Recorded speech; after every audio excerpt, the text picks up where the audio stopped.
કોઈ પણ વાર તહેવાર પ્રસંગ કે ઉત્સવ હોય એટલે સૌથી પહેલાં આપણા ગુજરાતીઓના રસોડે કંસારથી જ શરૂઆત થાય છે.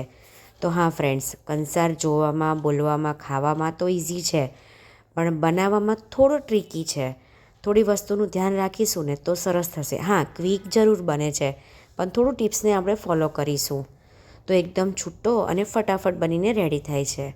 તેના માટે મેં એક બાઉલ ઘઉંનો કરકરો, આ રીતનો, તમે ઘઉંનો જાડો લોટકો કે કરકરો લોટકો એ લેવાનો છે. ઘરની ઘંટીએ દળેલો હોય તો પણ ચાલે, અને બજારમાં લોટવાળાને ત્યાં ઇઝીલી અવેલેબલ હોય છે ઘઉંનો જાડો લોટ. હવે 2 ચમચી આપણે ઓઇલ એડ કરવાનું છે. તમે ઓઇલની જગ્યાએ ઘી પણ એડ કરી શકો છો. તો આ રીતે મેં 2 મોટી ચમચી ઓઇલ એડ કર્યું. પહેલાં થોડું ચમચીથી મિક્સ કરીશું અને પછી હાથથી આ રીતે એકદમ સરસ એવું મિક્સ કરવાનું છે. જો આ રીતે આપણેનું સ્ટ્રક્ચર હોવું જોઈએ. આપણો લોટ મોવાશે સરસ ને તો છૂટો ફાઇન થશે. એટલે આ વાતનું, આ ટિપ્સનું આમાં ખાસ ધ્યાન રાખવાનું છે. લોટ આપણે સરસ મોવાનો છે આ રીતનો. જો એની સામે એકદમ પરફેક્ટ માપથી તમારે કરવો હોય છૂટો તો પોણી વાડકી પાણી લેવાનું છે. 1 વાડકી લોટ સામે પોણી વાડકી પાણી એકદમ પરફેક્ટ માપ છે. હવે આપણે એક પેન લઈ લીધું છે, એમાં હું પાણી એડ કરીશ પોણો વાડકી, સાથે ગોળ એડ કરીશું આપણે. તો મારે આ નાની ચમચી છે એટલે મેં 3 ચમચી એડ કર્યો. તમારે જે મોટી ચમચી આપણે રોજ યુઝ કરતા હોઈએ છીએ, જો એનાથી એડ કરે ને તો 2 ચમચી એડ કરવાની. ગોળ એડ કરવો ખૂબ જરૂરી છે. જ્યારે કંસાર ખાઈએ ને ત્યારે આપણને મોરો લાગે છે અંદરથી. ઉપરથી સુગર તો એડ કરીએ છીએ પણ ખાવામાં મોરો લાગે છે. એટલા માટે આ સ્ટેજ પર આપણે ગોળ એડ કરવાનું અને સરસ મિક્સ કરી દઈશું. સાથે અંદર 1 ચમચી ઘી એડ કરી દઈશું. તમે ઓઇલ પણ એડ કરી શકો છો, પણ ઘીથી સરસ એવો થાય છે. અને બધું સરસ મિક્સ કરી દઈશું. પાણી ઉકળે ત્યાં સુધી આપણે ગેસને ફાસ્ટ રહેવા દેવાનો છે અને પછી હવે ધીમો કરી દઈશું.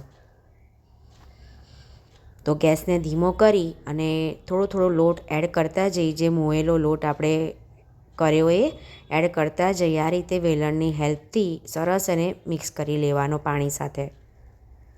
જુઓ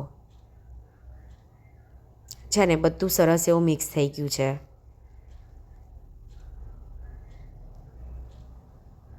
આ રીતે તમે કરશો ને તો એકદમ પરફેક્ટ છૂટો જ કંસાર બનશે. ખાવામાં બહુ ટેસ્ટી બનશે.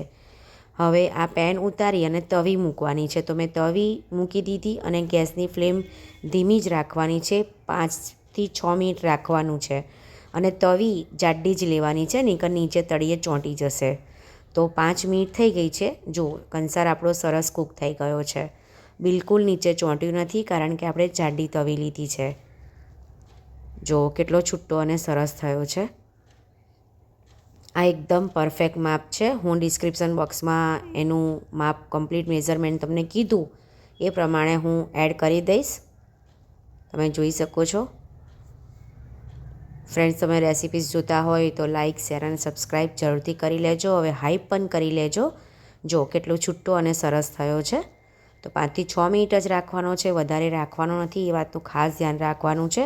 અને જે તવી લઈએ એ જાડી લેવાની છે. તો એકદમ પરફેક્ટ મેઝરમેન્ટથી આપણો એકદમ છૂટો એવો કંસાર રેડી છે. તે ગુજરાતીઓનો મોસ્ટ ફેવરિટ હોય છે અને દરેક પ્રસંગમાં મેં તમને કીધું એ પ્રમાણે બનતો હોય છે, હે ને ફ્રેન્ડ્સ?